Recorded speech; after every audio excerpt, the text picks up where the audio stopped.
Hi! Welcome to my channel. ఇప్పుడు మనం చెప్పుకోబోతున్న story 'evil of 34'. దీనికి మెల్లగా నడవమని మార్నింగే చెప్పాను. అయినా వినట్లేదు. దీనికి ఒకసారి కరెక్ట్ ట్రీట్మెంట్ ఇస్తేనే నా మాట వింటుంది అనుకొని సూర్య కూడా కార్ పక్కకి పార్క్ చేసి నిత్య వాళ్ళ ఇంట్లోకి నడిచాడు. ప్రణవి విసవిస ఇంట్లోకి వెళ్ళి హ్యాండ్ బ్యాగ్ పక్కన పడేసి నోట్లోనే సూర్యుని తిడుతూ ఉంది. ప్రణవి కోపంగా ఉండడం చూసిన నిత్య, ఏమైందే అలా ఉన్నావు అని అడిగింది ప్రణవికి వాటర్ తీసుకొచ్చి ఇస్తూ. ఇంకా ఏం కావాలి? ఆ దొంగ సచ్చినోడు ఎలా చేస్తున్నాడో చూసావా? నన్ను వాడి రూమ్‌లో పడేసి ఊరుకున్నాడు. అరె! నేను వర్క్ చేయడానికి వెళ్ళానా? వాడి సేవలు అందుకోవడానికి వెళ్ళానా? దూరంగా ఉండమని ఎంత చెప్పినా కూడా ఇలా చేస్తున్నాడు. వీడిని ఎలా వదిలించుకోవడం ఏంటో అంటూ ఉండగానే సూర్య ఇంట్లోకి ఎంట్రీ ఇచ్చాడు. ప్రణవి మాటలు అన్నీ వింటూనే సూర్య వచ్చాడు లోపలికి. అప్పటికి నిత్య సూర్య రావడం చూసి ప్రణవికి సైగలు చేస్తుంది. కానీ ప్రణవి పాప అసలు పట్టించుకునే పొజిషన్‌లో లేదు. సూర్యని తిట్టుకునే పనిలో చాలా బిజీగా ఉంది. ప్రణవి వాగుతూ ఉండగానే సూర్య వచ్చి ఆమె పక్కన కూర్చున్నాడు. "ఒసేయ్! ఒకసారి పక్కకి చూడవే" అని గట్టిగా అంది నిత్య. అప్పుడు సూర్యని చూసి "నువ్వెందుకు లోపలికొచ్చావు?" అంది. "కొన్ని వాటర్ ఇవ్వు నిత్య" అని అడిగాడు సూర్య. "హా! ఇస్తాను" అని నిత్య గబగబా ఫ్రిడ్జ్ దగ్గరికి వెళ్ళి వాటర్ బాటిల్ తీసుకొచ్చి సూర్య చేతికి ఇచ్చింది. సూర్య కొన్ని వాటర్ తాగి ప్రణవి చేతిలో వాటర్ బాటిల్ పెట్టి అరిచి అరిచి గొంతెండిపోయిందనుకుంటా. "కొన్ని తాగవే కూల్ అవుతావు" అన్నాడు. "నా గురించి నీకెందుకు? నువ్వసలు ముందు ఇంట్లోకెందుకొచ్చావో చెప్పు" అంది ప్రణవి. సూర్య ఒకసారి నిత్య వైపు చూడడంతో నిత్య తన రూమ్‌కి వెళ్ళి డోర్ లాక్ చేసుకుంది. అతడి చూపు అర్థమై, "ఇప్పుడు దాన్నెందుకు లోపలికి పొమ్మన్నావు?" అని అరిచింది ప్రణవి. "నీ రూమ్ ఎక్కడ?" అని అడిగాడు సూర్య ప్రణవి అరుపులు పట్టించుకోకుండా. "అరె!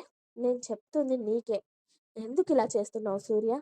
నువ్వు ముందు బయటికి వెళ్ళు" అని ప్రణవి అరుస్తూ ఉండగానే సూర్య ఇంట్లో చుట్టూ చూసి రెండే బెడ్రూమ్స్ ఉండడంతో ఒక దాంట్లో నిత్య వెళ్ళింది. ఇంకొకటి ప్రణవి రూమే అని అర్థమయ్యి తనని రెండు చేతుల్లో ఎత్తుకొని ఆమె రూమ్‌లోకి తీసుకెళ్ళాడు.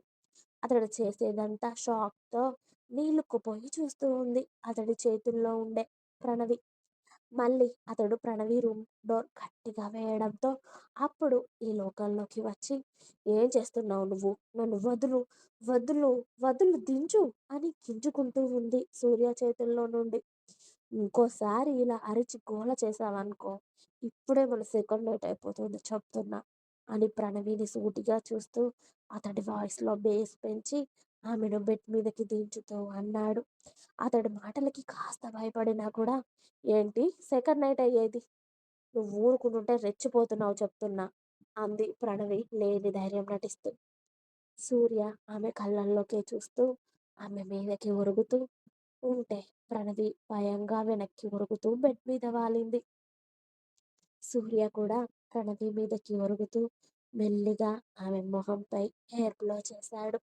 ఆమె తన్మయత్వంగా కళ్ళు మూసుకుంది. సూర్య స్పర్శకి పిడికిలి బిగించి. ప్రణవి కళ్ళు మూసుకోవడమే ఆలస్యం. సూర్య ఆమె నడుము మీదకి జారి ఆమె కడుపు మీద ఉన్న చీరని పక్కకి తప్పించి ఆమెకు గుచ్చుకునేలా ముద్దాడాడు ఆ ప్లేస్‌లో. అతడి స్పర్శ తగలగానే ఒళ్ళు అలజడికి గురైంది ప్రణవికి. అతడి తలని ఇంకా ఆమె పొట్టకేసి అదుముకుంది. అలానే "ఎంతసేపు గట్టిగా నొక్కుతావే? నా బేబీకేమైనా ప్రాబ్లమ్ అవుతుంది" అంటూ ఆ ప్లేస్ నుండి లేచాడు సూర్య. ఆ మాటకి కళ్ళు తెరిచిన ప్రణవి టక్కున లేచి కూర్చొని, "అసలు నువ్వేం చేస్తున్నావు?" అంటూ ఆమె నడుము చుట్టూ చీర కప్పుకుంది. "ఏం చేశానో అర్థం అవ్వలేదా? ఇంకోసారి చూపించనా?" అని కళ్ళు ఎగరేశాడు సూర్య. "సూర్య, నువ్వు చేస్తుంది ఏం బాగోలేదు చెప్తున్నా" అంది ప్రణవి. "ఇలా కాకపోతే ఇంకెలా చేయమంటావే?" అన్నాడు సూర్య రొమాంటిక్‌గా ఆమె కళ్ళల్లోకి చూస్తూ. "దేవుడా! వీడికి ఏం పూనింది? ఇలా చేసి చస్తున్నాడు ఇవాళ" అనుకుంటూ, "నేనన్నది అలా కాదు. నువ్వు చేస్తున్న పనులేవి బాగోలేవు.